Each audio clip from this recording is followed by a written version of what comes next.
খুব সুন্দর খেলা হচ্ছে। এখনকার ছেলেপেলেরা তো শুধু ফ্রি ফায়ার আর মোবাইল গেম নিয়ে ব্যস্ত।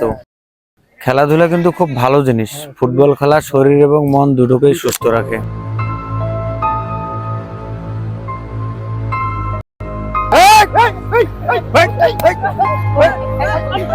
শোনো, তোমাদের উদ্দেশ্যে কিছু কথা বলি। আমরা দাঁড়িয়ে তোমাদের খেলা দেখতেছিলাম, খুবই সুন্দর খেলা হচ্ছিল। তোমার খেলাধুলা করতে গেলে সামান্য কিছু কথাবার্তা কাটাকাটি হবে, এটা কথার মাধ্যমে শেষ করতে হবে।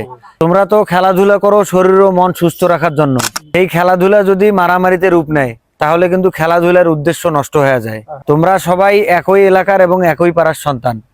ছোটখাটো ভুল বোঝাবুঝি হলে সেটা কথার মাধ্যমে শেষ করবা। আমরা খেলাধুলা করবা তোমাদের শরীর এবং মনকে সুস্থ রাখার জন্য। কোনো ঝামেলা হলে কথার মাধ্যমে সেটা শেষ করবা, সেটা মারামারিতে যেন এরপর রূপ না নেয়।